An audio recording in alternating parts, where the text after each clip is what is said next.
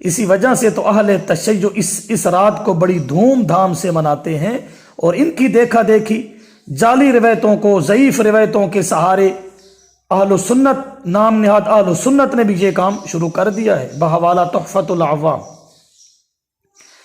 اسی طرح امام نووی شرح مسلم باب صوم التطوع میں لکھتے ہیں کہ اس رات کی 15ویں شعبان، اس کے اندر جتنے فضائل ہیں سب غلط ہیں۔ شرح مسلم امام ترمذی رحمہ اللہ فرماتے ہیں، میں نے سنا اپنے شیخ امام بخاری رحمہ اللہ سے، وہ فرماتے ہیں یہ جو 15ویں رات کی فضیلت میں جو حدیث ہے، حاضل حدیث ضعیف ترمذی جلد 1۔ اسی طرح امام دارقطنی رحمہ اللہ فرماتے ہیں یہ جو 15ویں شعبان کی شب کی فضیلت ہے یہ صحیح حدیث سے ثابت نہیں ہے، دارقطنی۔ امام ابن دہیہ رحمہ اللہ فرماتے ہیں شب برات کے بارے کوئی روایت صحیح نہیں ہے، یہ بدعت ہے اور آگ پرستوں سے مشابہت ہے، بحوالہ اسن المطالب صفحہ 35۔ اسی طریقہ سے یہ جو روایت ہے 15ویں شعبان کی رات والی فضیلت والی، اس میں کوئی بھی حدیث صحیح ثابت نہیں ہے، بحوالہ تفسیر ابن کثیر۔ یاد رکھنا 15 شعبان کے نفلی روزہ اور عبادت کے لیے اس کو خاص کرنا یہ بدعت ہے، اور مفسرین نے اس کا خوب رد کیا ہے۔ مثال کے طور پر امام ابن تیمیہ نے کتاب المنار میں معارف الحدیث کے اندر نعمانی نے، مفتی محمد شفیع نے معارف القرآن میں، غرائب القرآن میں امام نشاپوری نے، امام جلال الدین سیوطی نے الامر بالاتباع والنہج میں، عبدالحق لکھنوی نے الآثار المرفوعہ میں، کتاب الحوادث میں، کتاب الباعث میں، اور امام محمد ابن وضاح نے البدعۃ والنہج صفحہ 46 میں، تمام مستند لوگوں نے اس رات کا خوب رد کیا ہے۔ لہٰذا اس رات میں کوئی حلوہ پکانا، اس عبادت کرنا، دن کا روزہ رکھنا، اس فضیلت کو متبرک سمجھنا، جس طرح ٹی وی والے مولوی سمجھتے ہیں اور بیان کرتے ہیں، سب جعلی روایتیں، ضعیف روایتیں ہیں، ضعیف بزرگوں کے قول کٹورے ہیں، کوئی صحابہ کی طرف منسوب ہے، کوئی نبی علیہ السلام کی طرف منسوب ہے۔ یہ رات اسلام میں اس کی نہ کوئی فضیلت ثابت ہے، نہ عبادت ثابت ہے، نہ کوئی کھانا پینا ثابت ہے، جس طرح لوگ عید بنا کر کھانے پیش کرتے ہیں۔ لہٰذا یہ سب خرافات و واہیات ہیں، اللہ پاک ہمیں اس سے محفوظ فرمائے۔ فیہا فضیلت لیلہ، اس رات میں یفرق کو فرق متفرق کیے جاتے ہیں، یعنی لکھے جاتے ہیں، بحوالہ تفسیر مدارک، امرن بڑے بڑے کام جو ملائکہ کے حوالے کیے جاتے ہیں، جیسا کہ قحط اور جنگ بدر میں مشرکین کو ذلیل کرنا۔ تمام چھوٹے بڑے کام مراد نہیں ہے، کیونکہ ملائکہ کو سب کاموں کا علم نہیں ہو سکتا۔ کچھ لوگ یفرق کل امر حکیم سے مراد لیتے ہیں کہ 15ویں شعبان میں اللہ پاک رزق اور زندگی کے فیصلے کرتے ہیں، یہ جھوٹ بولتے ہیں۔ یفرق کل امر حکیم سے بڑے بڑے کام جو ملائکہ کے حوالے اللہ نے کر دیے ہیں وہ مراد ہے۔